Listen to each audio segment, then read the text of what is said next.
persiapan kehamilan bagi Catin. Selamat menyaksikan. Pertama, kita menyambut pasien dengan ramah. Perkenalkan Ibu, Bapak, saya Bidan Rita. Di sini kita akan melakukan komunikasi, informasi, dan edukasi untuk persiapan kehamilan sehat. Kita harus menjaga privasi pasien. Untuk menghitung IMT, kita menimbang berat badan terlebih dahulu.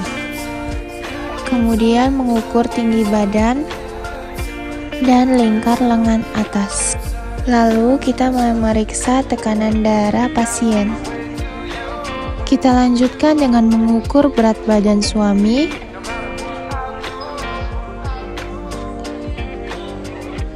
dan tinggi badannya.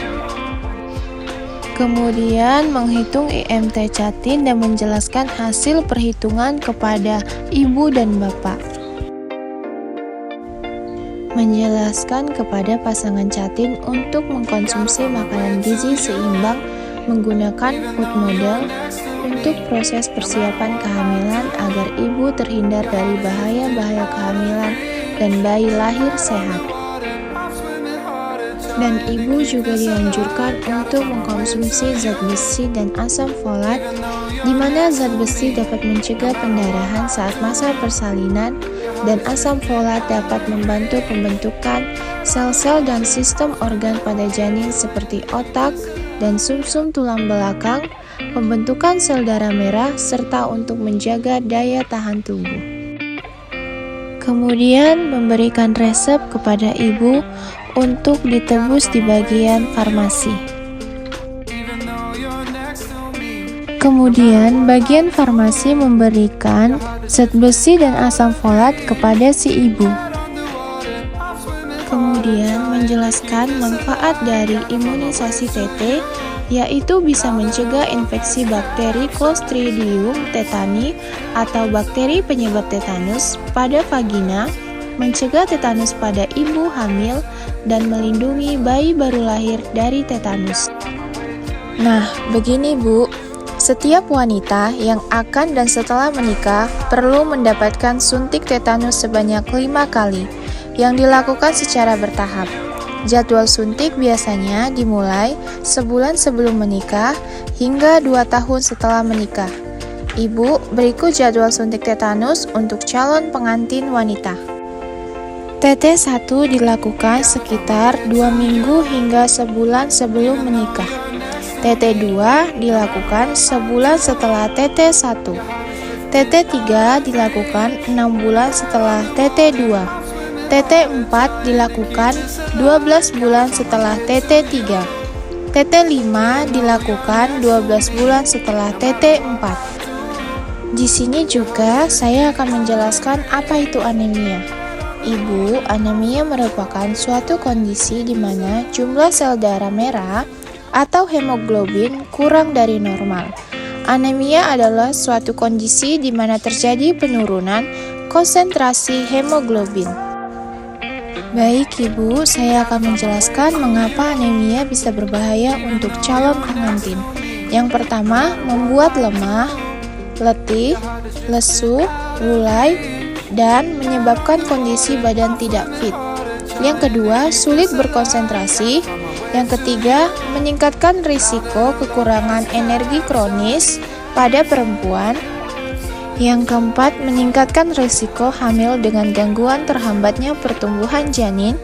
Yang kelima, meningkatkan risiko melahirkan dengan berat bayi lahir rendah. Yang keenam, meningkatkan risiko bayi lahir sebelum waktunya atau prematur. Yang ketujuh, meningkatkan risiko mempunyai anak stunting. Yang ke-8, meningkatkan risiko terjadinya perdarahan saat melahirkan. Selanjutnya, saya akan menjelaskan tentang kekurangan gizi. Jadi, Bu, kekurangan gizi merupakan suatu keadaan di mana kebutuhan nutrisi pada tubuh tidak terpenuhi. Kita perlu memperhatikan status gizi ya, Bu, karena itu akan sangat mempengaruhi status gizi generasi kedepannya, yaitu status gizi dari anak kita. Selain akan mempengaruhi terhadap anak, kesehatan kita dan pasangan itu juga akan mempengaruhi kesehatan ketika menjadi ibu.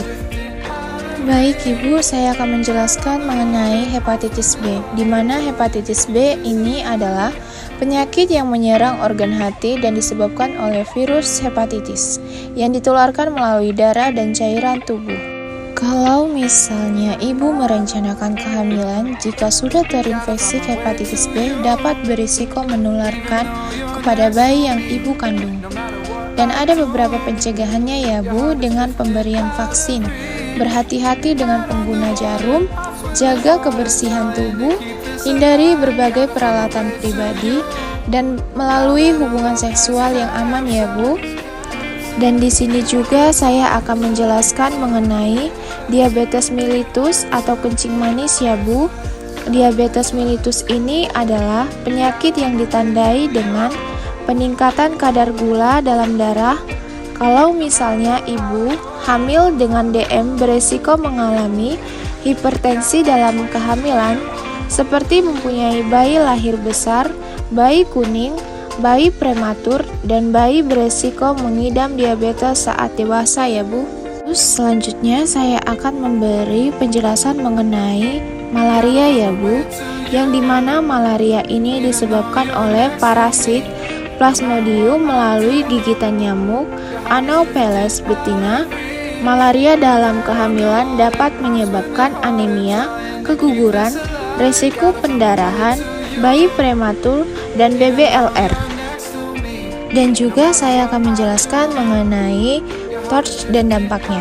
Infeksi TORCH adalah penyakit terjadi saat masa kehamilan, dapat menyebabkan kecacatan janin, seperti kelainan pada saraf, mata, kelainan otak, paru-paru, telinga, dan fungsi motorik lainnya.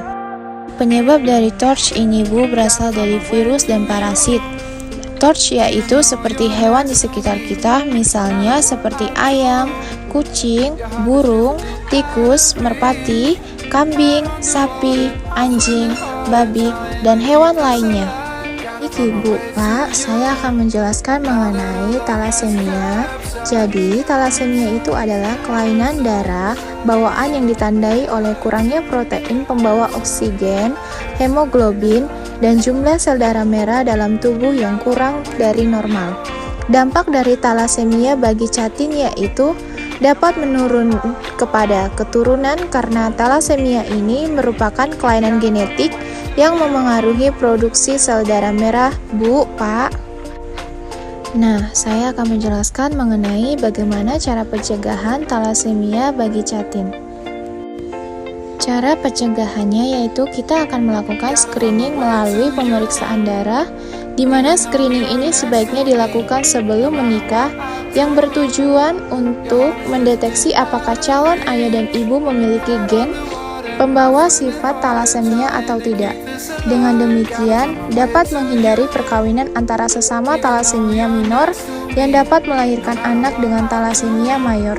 Jika pemeriksaan menunjukkan hasil positif pembawa sifat, maka perlu dilakukan konseling genetik sebelum pernikahan. Baik, Ibu, Bapak, saya juga akan menjelaskan mengenai hemofilia.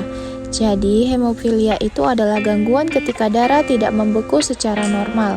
Dampak dari hemofilia bagi catin yaitu dapat diturunkan langsung oleh ibunya kepada anak-anaknya karena hemofilia merupakan penyakit keturunan. Nah, untuk cara pencegahan hemofilia ini masih belum ada cara untuk pencegahannya ya Bu, Pak. Karena penyakit hemofilia ini muncul karena faktor keturunan. Bila dalam garis keturunan keluarga ada riwayat hemofilia, sebaiknya dilakukan tes untuk mengetahui apakah ada gen yang terbawa. Pemeriksaan juga diperlukan untuk konsultasi mengenai langkah ke depan, termasuk rencana memiliki anak karena adanya faktor hemofilia.